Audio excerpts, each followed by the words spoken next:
الله الرحمن الرحيم نحمده ونصلي على رسوله الكريم أما بعد فأعوذ بالله من الشيطان الرجيم بسم الله الرحمن الرحيم ولهن مثل الذي عليهن بالمعروف وللرجال عليهن درجة والله عزيز حكيم صدق الله العظيم.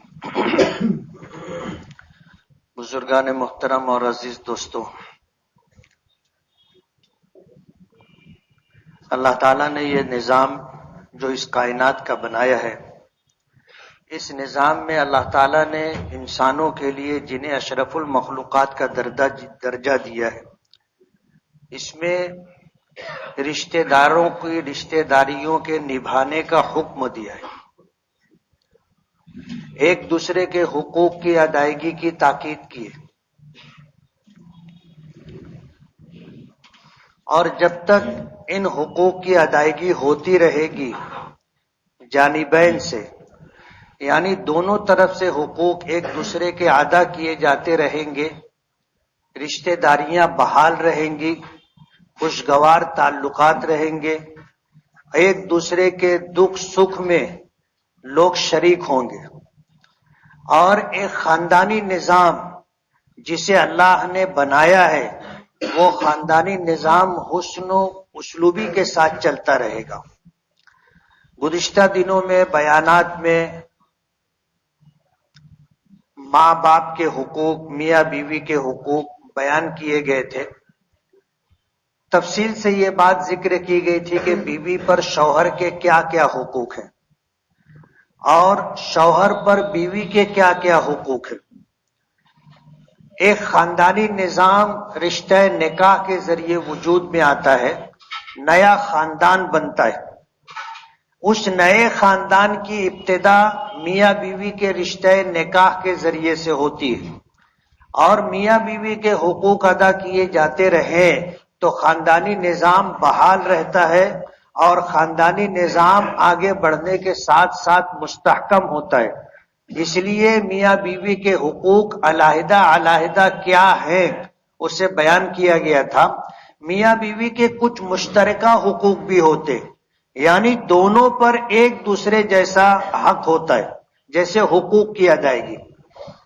اگر شوہر پر بیوی کا حق ہے تو بیوی پر شوہر کا بھی حق ہے۔ تفصیل آپ کے ذہن میں ہوگی تو آپ کو اندازہ ہوگا اس میں کمی بیشی ہو سکتی ہے کہ شوہر کے حقوق کچھ بڑھ کر کے بیوی کے حقوق شوہر کے حقوق کے مقابلے میں کچھ کم ہے۔ یہ تفصیل آپ کے ذہن میں ہوگی تو اندازہ ہوگا کہ قرآن کریم میں اللہ پاک نے جہاں یہ فرمایا کہ وَلَهُنَّ مِثْلُ الَّذِي عَلَيْهِنَّ بِالْمَعْرُوفِ وَلِلرِّجَالِ عَلَيْهِنَّ دَرَجَةٌ، کہ ان عورتوں کے لیے بھی تم پر ایسے ہی حقوق ہیں جیسے تمہارے ان پر ہیں، اور اللہ تعالیٰ نے مردوں کو درجے کے اعتبار سے فوقیت اور بلندی عطا کی۔ میں نے یہ بات تفصیل سے ذکر کی تھی کہ ہمارے آقا جناب رسول اللہ صلی اللہ علیہ وسلم کا ارشاد گرامی ہے کہ لو کنت آمر احدا ان یسجد لاحد لامرت النساء ان یسجدن لازواجهن، کہ اگر میں کسی کو حکم دیتا کہ اللہ کے علاوہ کسی اور کو سجدہ کرے تو بیویوں کو حکم دیتا کہ وہ اپنے شوہروں کو سجدہ کیا کرے۔ اس سے آپ اندازہ کر سکتے ہیں کہ شوہر کے حقوق بیوی کے مقابلے میں زیادہ ہیں، اور میاں بیوی کے اس رشتے میں اللہ تعالیٰ نے مرد کو فوقیت دی ہے، مرد کو فوقیت دی ہے، درجے کے اعتبار سے بلندی عطا کی ہے، اور حقوق کے اعتبار سے آپ نے مرد کے جو حقوق عورتوں پر ہے اگر ذہن میں ہوگا تو آپ کو اندازہ ہوگا کہ اس میں بنیادی بات یہی ہے کہ حاکم جو ہوگا، فیصلہ کرنے کی طاقت، فیصلہ کرنے کا اختیار شریعت نے مرد کو دیا ہے، لیکن اسی کے ساتھ مشترکہ حقوق کی ادائیگی کی بھی فکر کرنی چاہیے۔ آپ نے بیان سنا، ظاہر بات ہے آپ نے سنا، یہ بیان آپ کے گھر تک پہنچا نہیں پہنچا، آپ کی بیویوں تک پہنچا نہیں پہنچا، تو ظاہر بات ہے کہ آپ تو حقوق ادا کریں گے انشاءاللہ، لیکن اگر بیویوں کو پتا نہیں ہے کہ شوہر کا مجھ پر کیا حق ہے تو وہ اس کو کیسے ادا کرے گی؟ اس لیے بیویوں پر جو ذمہ داریاں ہیں شریعت نے ڈالی ہیں ان کا علم انہیں ہونا چاہیے.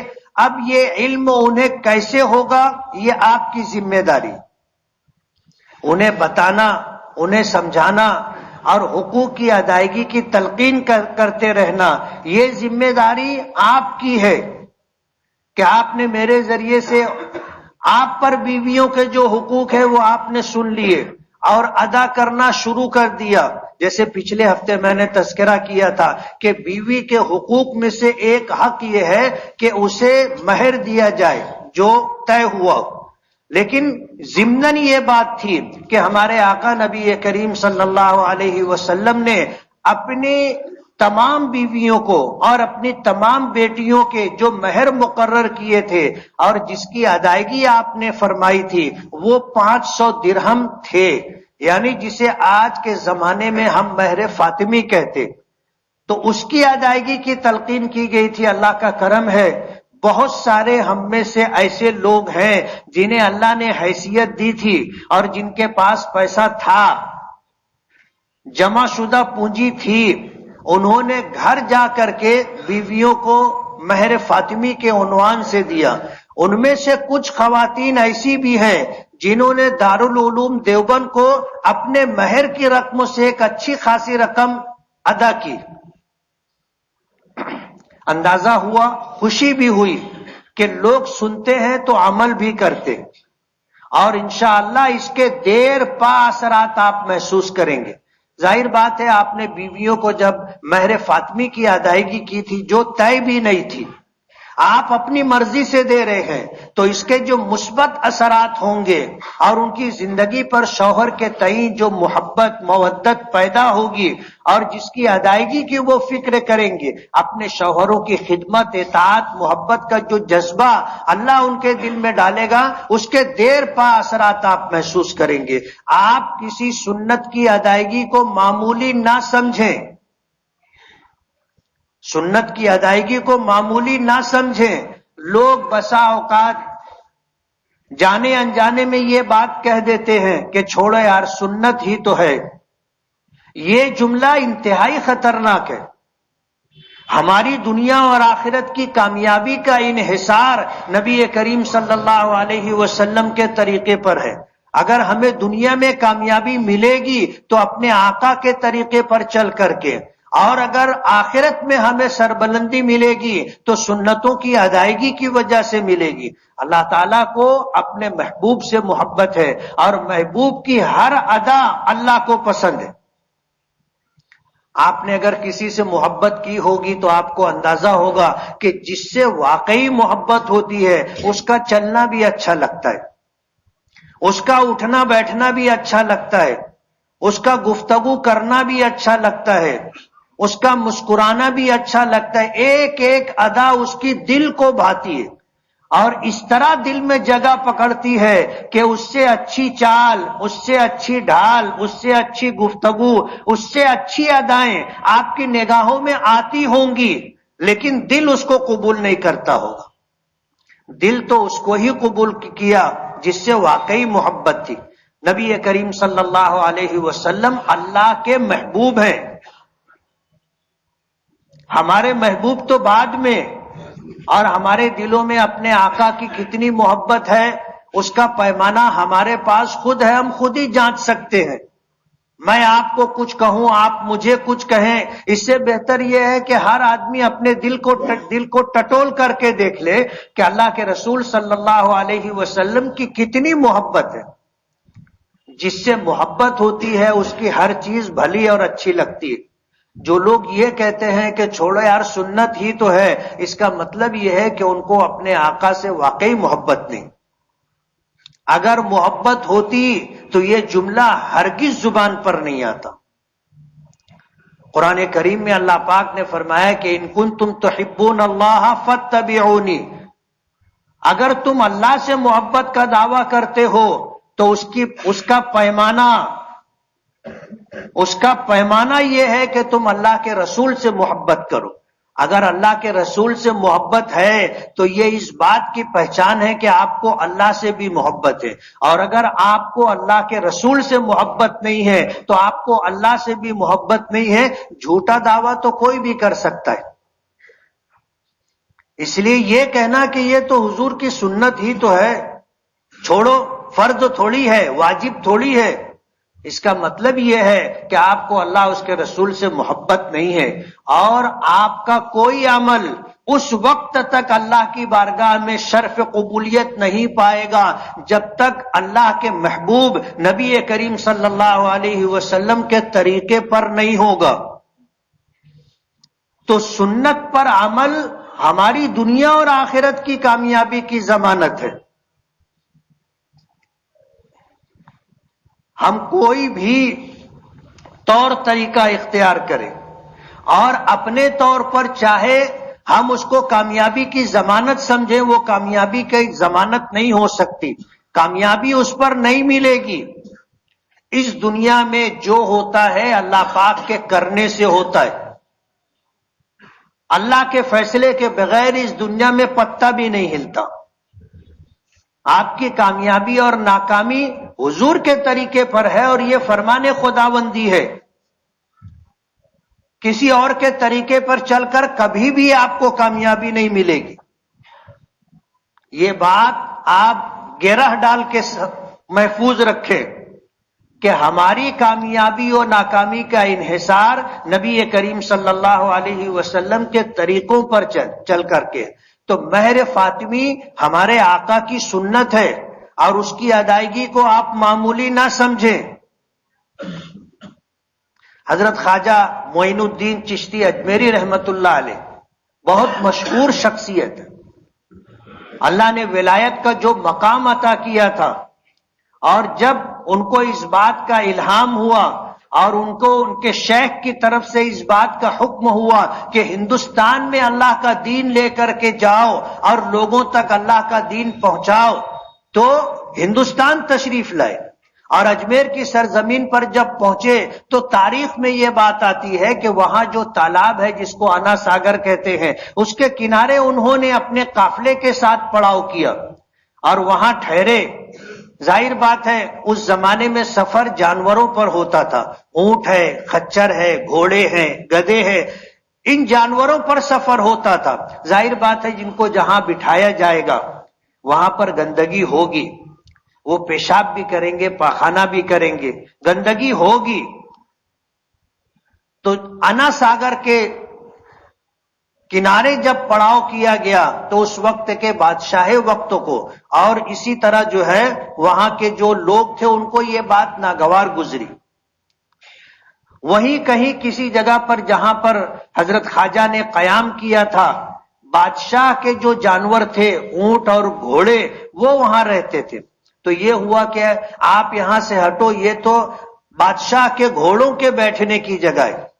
انہیں ہٹانے کی کوشش کی گئی، ہٹ گئے۔ ظاہر بات ہے بادشاہ کی رعیت تھے اور ان کے حدود سلطنت کے اندر ان سے سرتابی کون کر سکتا تھا، ہٹ گئے۔ اور حضرت خواجہ اجمیری رحمت اللہ علیہ کی زبان سے ایک جملہ نکلا تھا کہ ٹھیک ہے یہ بادشاہ کے گھوڑوں کے بیٹھنے کی جگہ ہے تو وہ بیٹھیں گے۔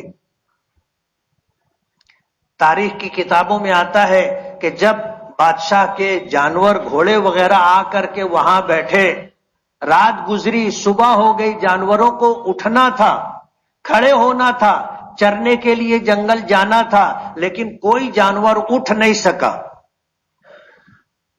اللہ نے اپنے محبوب کی زبان سے نکلی ہوئی یہ بات، ایک نیک ولی کی زبان سے نکلی ہوئی بات کہ بادشاہ کے جانور بیٹھیں گے تو وہ بیٹھیں گے، اٹھے نہیں۔ ہر ممکن کوشش کر لی گئی کہ ان کو اٹھایا جائے، لیکن وہ جانور وہاں سے اٹھ نہیں سکے۔ غور کرتے کرتے اس بات تک پہنچے کہ اس شخص نے یہ بات کہی تھی جو سفر کر کے آیا، یہاں پڑاؤ کیا تھا، اور اس نے یہ کہا تھا کہ ہاں بادشاہ کے جانور بیٹھیں گے۔ گئے اور جا کر کے یہ بات ان سے کہی گئی، گزارش کی گئی کہ آپ چلیں اور ان جانوروں کو اٹھنے کا حکم دیں، اور آپ کو اگر وہیں پر قیام کرنا ہے تو آپ وہاں پر قیام کریں۔ حضرت خواجہ معین الدین چشتی اجمیری رحمت اللہ علیہ گئے اور جب انہوں نے کہا کہ اٹھ جاؤ تو جانور اٹھے. یہ ایک کرامت ہے ان کی. ایسی خرق عادت یعنی معمول کے خلاف جو باتیں ہوتی ہیں جس کو خرق عادت کہتے ہیں، اگر اللہ کے کسی ولی کے ذریعے سے ہو تو اس کو کرامت کہا جاتا ہے، اور نبوت کے کسی دعوے دار اللہ کے نبی اور رسول کے ذریعے سے اگر ہو تو اس کو معجزہ کہا جاتا ہے. معجزہ کا مطلب یہ ہوتا ہے عاجز کرنے والی چیز. ہم لوگ کسی جانور کو بٹھا دیں اور کہیں کہ بیٹھے رہے تو وہ بیٹھا رہے گا، اس کو جب اٹھنا ہے اٹھ جائے گا. لیکن اگر ہم نے کہا کہ بیٹھا رہے اور وہ بیٹھا رہ گیا تو یہ کرامت ہوگی. اور ظاہر بات ہے اس کے لیے ولایت اللہ سے ایسا تعلق ضروری ہے کہ ہماری زبان سے جو بات نکل جائے اللہ اس کو پورا کرے. اور یہ کب ہوگا؟ جب اللہ سے ایسا تعلق ہوگا. اسی زمانے میں کسی پنڈت نے خواجہ اجمیری رحمت اللہ علیہ کو چیلنج کیا اور اس نے یہ کہا کہ تم اپنے آپ کو اپنے دھرم کو سچا بولتے ہو، سچا ہونے کا دعویٰ کرتے ہو، میں آسمان پر اڑوں گا، تم مجھے نیچے اتار کر کے بتاؤ. پہلے یہ کہا کہ میں آسمان پر اڑوں گا، آپ اڑ کر کے بتاؤ. تو خواجہ اجمیری رحمت اللہ علیہ نے کہا کہ یہ کوئی کمال کی بات نہیں ہے، کوا بھی اڑتا ہے. اب ظاہر بات ہے ہم اشرف المخلوقات ہیں، ہم سے نیچے جو مخلوق ہے جو کام وہ کرتی ہے اگر ہم نے کیا تو یہ کوئی کمال کی بات نہیں ہے، کمال کی بات نہیں ہے. اس نے کہا کہ میں اڑتا ہوں، آپ مجھے نیچے اتار کر کے بتاؤ. انہوں نے کہا کہ تم اڑ کر کے دکھاؤ. تو پنڈت اڑنے لگا. جب وہ اوپر گیا تو خواجہ اجمیری رحمت اللہ علیہ نے اللہ سے دعا کی. اللہ نے دل میں الہام کیا اور کتابوں میں آتا ہے کہ انہوں نے اپنی مسواک اٹھائی، مسواک اڑنے لگی اور جا کر کے اس پنڈت کے سر پر اس طرح چوٹ دینے لگی کہ اسے نیچے اترنا پڑا. کتابوں میں یہ بھی آتا ہے کہ کسی پنڈت میں برتن میں پانی بھر کر کے اس کو ہلایا تو زمین ہلنے لگی، زلزلہ آ گیا. خواجہ صاحب نے اپنی مسواک زمین پہ رکھ دی، جیب سے نکال کر کے زلزلہ رک گیا. جو ساتھ میں تھے ان لوگوں نے جب دریافت کیا کہ حضرت یہ کیا چیز ہے، فرمایا کہ یہ سنت کی طاقت ہے. مسواک نبی کریم صلی اللہ علیہ وسلم کی سنت ہے اور سنت میں اتنی طاقت ہے کہ بڑے سے بڑا جادو اس کے سامنے ٹوٹ جاتا ہے. تو سنت کو معمولی نہ سمجھا جائے. مہر فاطمی کی ادائیگی کی تاکید کی گئی تھی اور گزارش کی گئی تھی آپ کو اللہ جب بھی حیثیت دے مہر فاطمی کی ادائیگی کرے. تو میں یہ کہہ رہا تھا مشترکہ حقوق میں سب سے پہلا یہ ہے کہ دونوں ایک دوسرے کے حقوق ادا کرے. تالی دونوں ہاتھ سے بجتی ہے. آپ نے تالی بجانا شروع کی اپنے ہاتھ سے، دوسرا ہاتھ جب تک سامنے نہیں ہوگا آواز نہیں آئے گی، تالی بجنے کا وجود نہیں ہوگا. اس لیے اپنے گھر میں بھی اپنی بیوی ہے، بہن ہے، بیٹی ہے، ان کو بھی اس بات کی تاکید کریں کہ نکاح کے بعد میاں بیوی کے حقوق کی ادائیگی ضروری ہے. دوسری چیز مشترکہ حقوق میں میاں بیوی کے ذمے لازم ہے کہ ایک دوسرے کے راز اور ایک دوسرے کے عیوب اور ازدواجی زندگی کے تعلقات کو چھپا کر کے رکھے، اس کی حفاظت کرے. نبی کریم صلی اللہ علیہ وسلم نے فرمایا کتنی بے غیرتی کی بات ہے، بے حیائی کی بات ہے کہ میاں بیوی کے تعلقات کو بیوی اپنی سہیلیوں میں یا شوہر اپنے دوستوں میں اس کو بیان کرے. بعض لوگ ہوتے ہیں اس معاملے سے ڈینگے مارتے اور کبھی ایسا ہوتا ہے کہ راز کھل بھی جاتا ہے. میں ایک ڈاکٹر کے پاس بیٹھا ہوا تھا جو حکیم ہوتے ہیں، ڈاکٹر نما حکیم، بیٹھا ہوا تھا، وہاں ایک شخص آیا اور آ کر کے ڈینگے مارنے لگا اپنی ازدواجی زندگی کے تعلق سے. خاموشی سے میں نے اس کا چہرہ دیکھا، پھر کوئی بات ہوئی نہیں. دیکھو اللہ کبھی نقد پکڑ کر لیتا ہے. 2-4 دن کے بعد وہ آیا تو ساتھ میں اس کی بیوی بھی تھی، طبیعت خراب تھی، دوا لینے کے لیے آیا.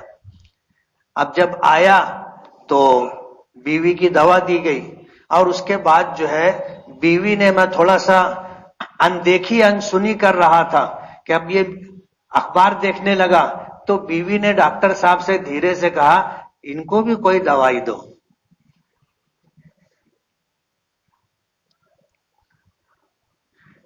تو میں نے نظر اٹھا کر کے دیکھا اس کے شوہر کی طرف، پانی پانی ہو گیا نا. اور اس کے بعد جب ملاقات ہوئی تو میں نے کہا یار مقدم، تم تو کچھ اور دعویٰ کرتے تھے، اس دن تو تمہاری پول کھل گئی. ظاہر بات ہے اگر شوہر نے یہ باتیں نہیں بتائی ہوتی پہلے تو یہ معاملہ وجود میں نہیں آتا. اپنی ازدواجی زندگی اور میاں بیوی کے تعلقات کو کسی کے سامنے نہیں بیان کرنا چاہیے. ایک دوسرے کا راز اگر شوہر نے اعتماد کرتے ہوئے بیوی سے کوئی بات بتا دی یا بیوی نے کوئی بات اپنے شوہر کو بتا دی تو میاں بیوی کی ذمہ داری ہے کہ اس راز کی حفاظت کریں، اس راز کی حفاظت کریں، اسے کسی سے شیئر نہ کریں، کسی کو نہ بتائیں، ورنہ اعتماد ختم ہو جائے گا.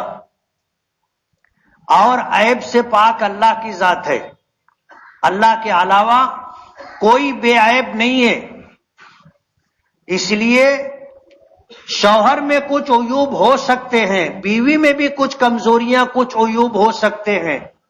یہ چیزیں چھپا کے رکھنے والی ہیں، کسی کو بتایا نہ جائے. ایک شخص سے کسی نے پوچھا کہ تمہاری بیوی تمہارا جھگڑا ہوتا رہتا ہے، کیا بات ہے تمہاری بیوی میں کہ نبھتی نہیں ہے؟ اس نے کہا کہ یار تو کون ہوتا ہے پوچھنے والا، وہ میری بیوی ہے. شوہر نے کہا کہ وہ میری بیوی ہے، اس کے متعلق سوال کرنے والا تو کون؟ وہ میری عزت ہے اور میں اپنی عزت اپنے ہاتھوں نیلام کروں، یہ بات برابر نہیں ہے.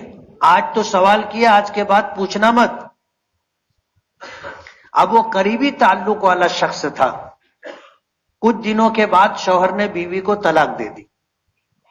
طلاق دینے کے بعد جب اس کے علم میں بات آئی تو اس نے شوہر سے آ کے پھر پوچھا کہ یار میں تجھ سے پوچھا تھا تو تو نے کہا تھا کہ یار وہ میری بیوی ہے، اور اب تو وہ تیری بیوی نہیں ہے، تو نے طلاق دے دیے، تو کیا بات ہے، کیوں نہیں نبھی تمہاری؟ تو اس نے کہا کہ یار جب تو پہلے پوچھا تھا تو وہ میری بیوی تھی، میری عزت تھی، میری آبرو تھی، میں کیوں اس کو بیان کرتا، اور آج جب تو سوال کر رہا ہے تو وہ میری بیوی نہیں ہے، وہ ایک پرائی عورت ہے، اور کسی پرائی عورت کا عیب میں تجھے کیسے بتاؤں؟ یہ ہے ایک دوسرے کے عیوب کی حفاظت. کمزوری سب میں ہوتی ہے اور عیب سے پاک اللہ کی ذات ہے. ضروری نہیں ہے کہ بیوی کی ہر ادا، ہر کام، ہر طریقہ آپ کو پسند آئے. کچھ چیزیں ایسی ہوں گی تمہارے مزاج کے خلاف ہوں گی، کچھ ایسی بھی ہوں گی جو بیوی کو بہت پسند ہوگی. یہی حال بیوی کا ہوتا ہے کہ اس کی ہر چیز تمہیں پسند ہو ایسا ضروری نہیں ہے. کوئی ایسی بات ہوگی جو تمہارے مزاج کے خلاف ہوگی، لیکن اس کو برداشت کرنا ہی نبھانا کہلاتا ہے. اور پھر اس کی ہمیشہ پردہ پوشی کر کے رکھی جائے، کسی کو بتایا نہ جائے. اصلاح ممکن ہو آپ خود اس کی اصلاح کریں. تو حقوق کی ادائیگی، ایک دوسرے کے راز کو چھپانا، ایک دوسرے کے عیب کو چھپانا، اور ایک دوسرے سے گھر کے معاملات میں اور دیگر اپنے ذاتی معاملات میں مشورہ کرنا. نبی کریم صلی اللہ علیہ وسلم اپنی بیویوں سے مشورہ کیا کرتے تھے. بیویوں سے مشورہ کیا کرتے تھے. حدیبیہ کا واقعہ اگر آپ کے ذہن میں ہوگا تو آپ کو اندازہ ہوگا کہ جب عمرے کے لیے آپ مکہ مکرمہ روانہ ہوئے، حدیبیہ کے مقام پر آپ کی اونٹنی بیٹھ گئی. لوگوں نے اٹھانے کی کوشش کی، حل اونٹنی اٹھے، اونٹنی اٹھی نہیں. تو حضور نے فرمایا تھا، کسی نے کہا خلعت القصوہ، حضور کی اونٹنی کا نام قصوہ تھا. کہنے لگے قصوہ نافرمان ہو گئی. تو حضور نے فرمایا کہ میری اونٹنی قصوہ کی یہ عادت نہیں ہے. اس کے بعد جو بات آپ نے فرمائی تھی وہ یہ کہ اس اونٹنی کو اس ذات نے روک دیا ہے جس ذات نے ابرہا کے ہاتھیوں کو حرم میں داخل ہونے سے روکا تھا. اور اس کے بعد اللہ کی بارگاہ میں یہ بات کہی تھی کہ جو بات اہل مکہ کی طرف سے آئے گی اور حرم محترم کے احترام میں ہوگی میں اسے قبول کروں گا.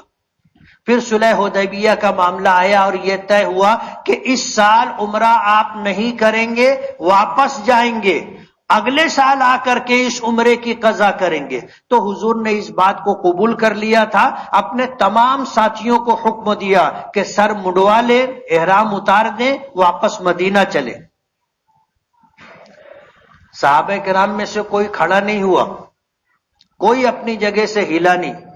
اور یہ پہلی مرتبہ نبی کریم صلی اللہ علیہ وسلم کے سامنے صحابہ کرام کے رد عمل کی مثال تھی کہ آپ نے کوئی بات کہی اور صحابہ نے حرکت نہ کی.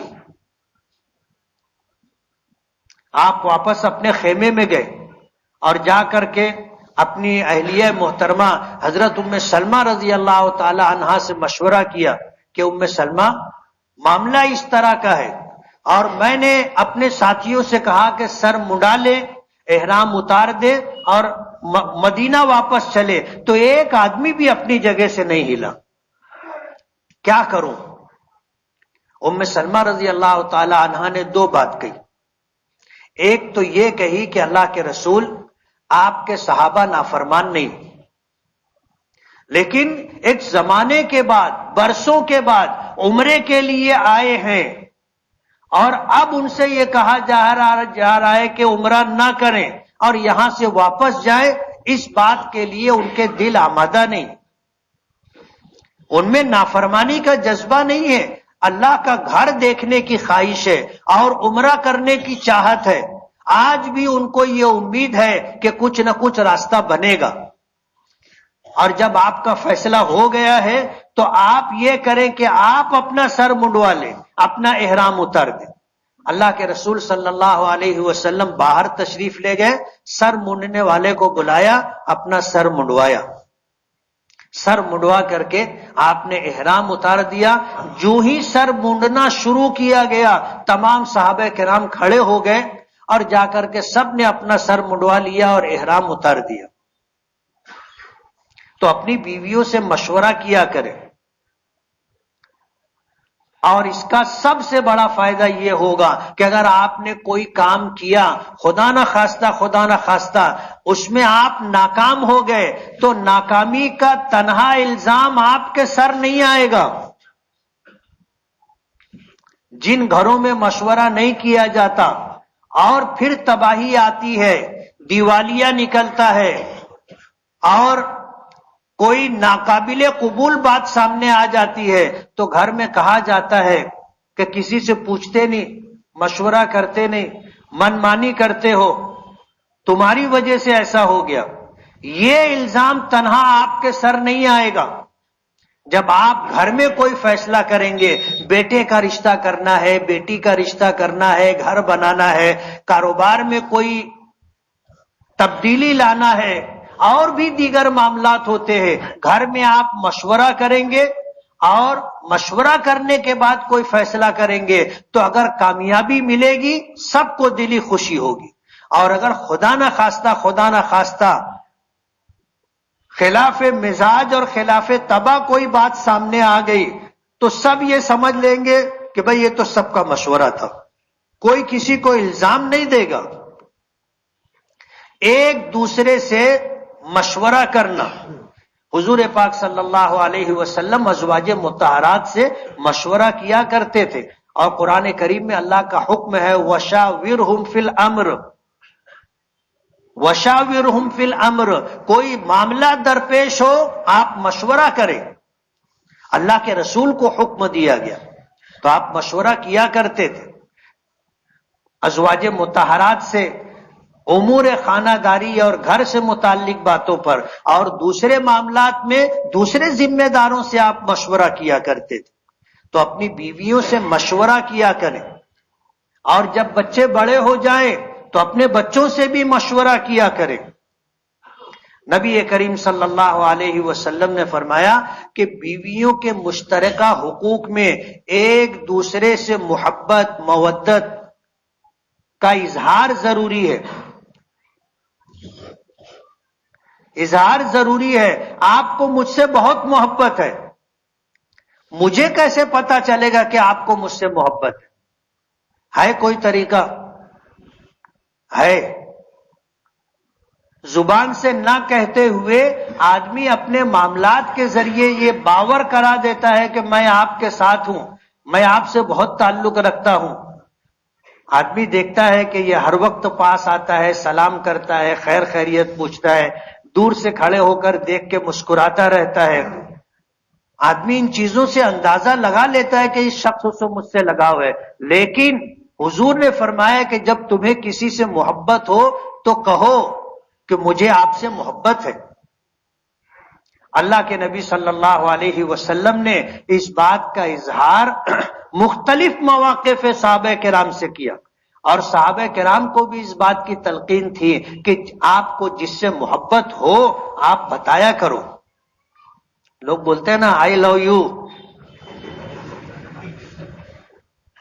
ہم سمجھتے ہیں یہ غیروں کا طریقہ ہے، یہ اسلامی طریقہ ہے، یہ ہمارے نبی کی سنت ہے.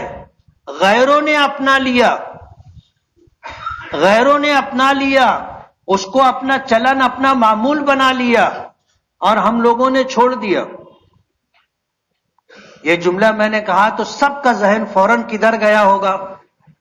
ادھر ہی چلا گیا ہوگا، اللہ کے رسول کی طرف نہیں گیا ہوگا.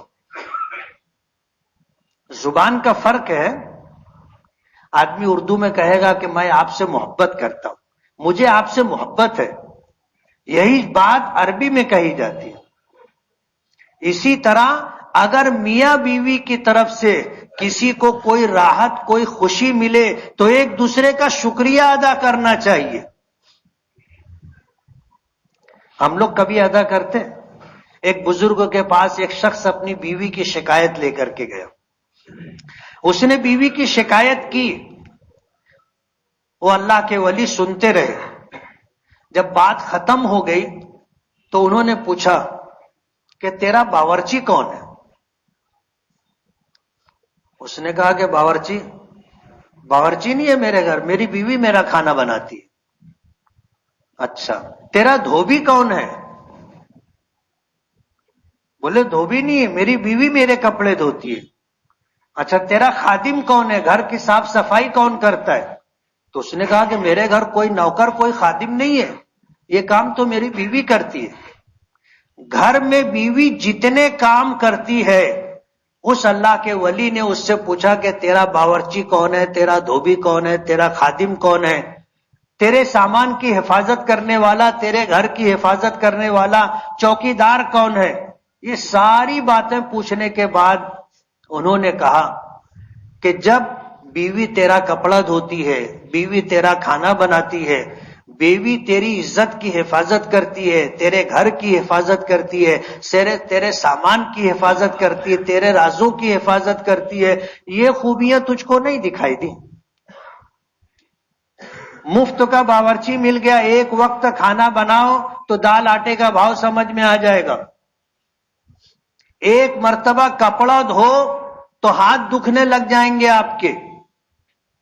ایک دن گھر کی صاف صفائی کرو تو تمہیں اندازہ ہوگا کہ یہ کتنا مشکل کام ہے. گھر میں تمام سامانوں کو ٹھکانے پر رکھو تو تمہیں پتا ہے، سمجھ میں آئے گا کہ گھر صاف ستھرا کیسے رہتا ہے. یہ خوبیاں بیوی کی تم کو نظر نہیں آئی. دو چار باتیں ایسی ہیں جو تیرے مزاج کے خلاف ہے تو شکایت کرنے کے لیے آ گیا. میں نے یہ بات بتائی تھی کہ بیوی کے ذمے کھانا پکانا نہیں ہے، کپڑا دھونا نہیں ہے، گھر کی صاف صفائی نہیں ہے، لیکن وہ کرتی ہے. تو ظاہر بات ہے جب وہ اپنی ذمہ داریوں سے بڑھ کر کے تمہارا کام کر کے دیتی ہے تو تمہاری بھی ذمہ داری ہے کہ اس کے جو حقوق ہیں اس سے زیادہ اس کے ساتھ پیار، محبت، تعلق، عزت اور احترام کا معاملہ کرو. اس کی چاہتیں، اس کی ضرورتیں آپ اس کے کہنے سے پہلے یا اگر کہہ دے تو اس کے کہنے سے زیادہ کر کے دے.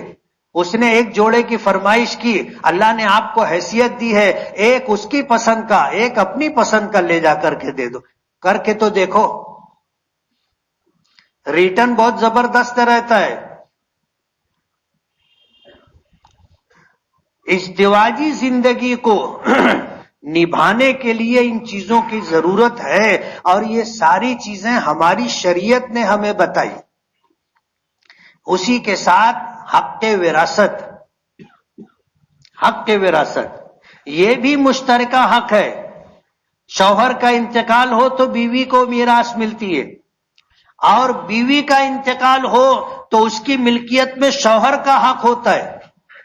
لیکن ہوتا کیا ہے، ہمارے یہاں ساری ملکیت شوہر کی ہوتی ہے، اس کا انتقال ہو تو بیوی کو کچھ ملتا ہے. بیوی تو ہماری غریب ہوتی ہے نا.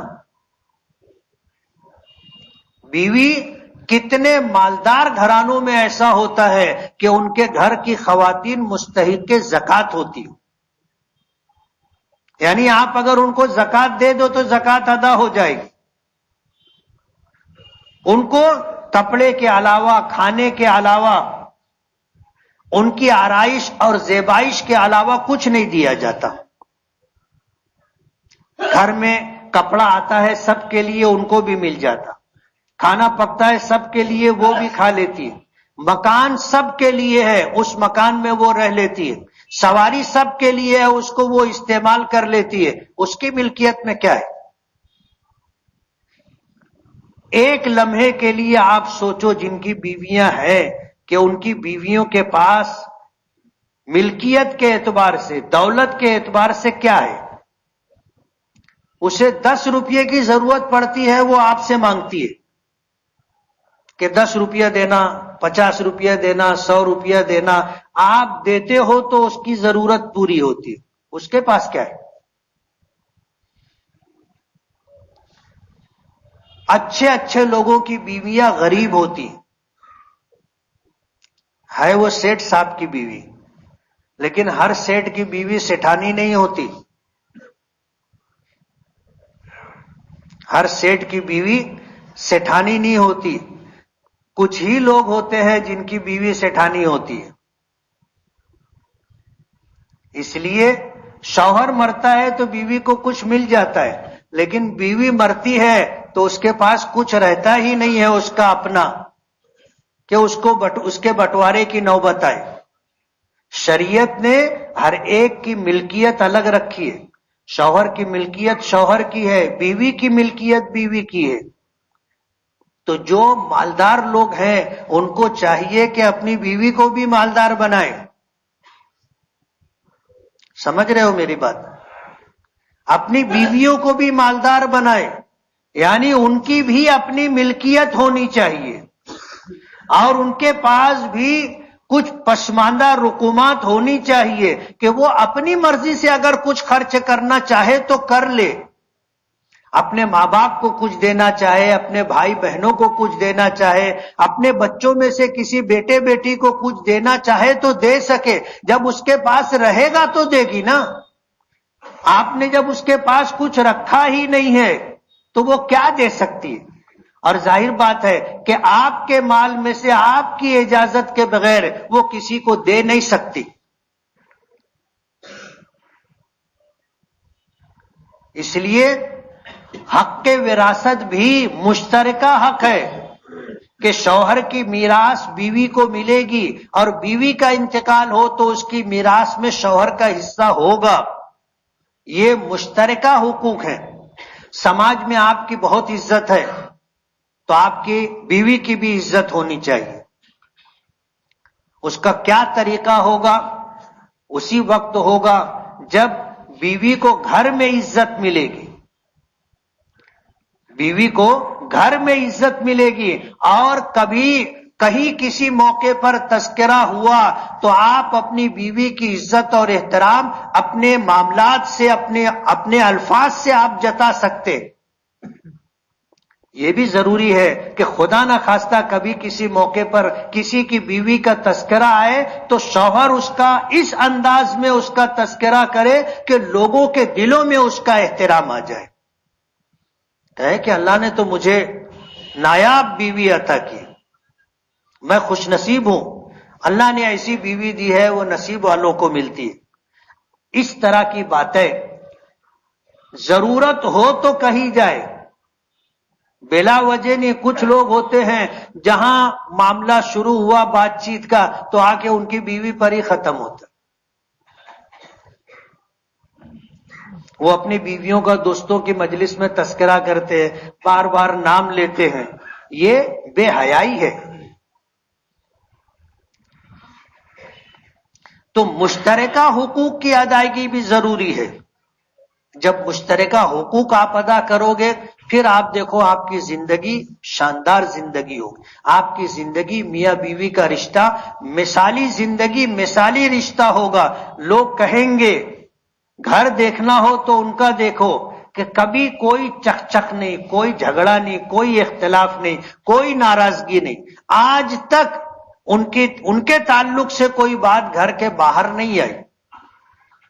آپ کی زندگی مثالی زندگی بنے گی، آپ کی ازدواجی زندگی خوشگوار ہوگی. اللہ ہمیں عمل کی توفیق عطا فرمائے. وآخر دعوانا ان الحمدللہ رب العالمین. جنہوں نے سنت نہ پڑھی وہ سنت پڑھ لیں.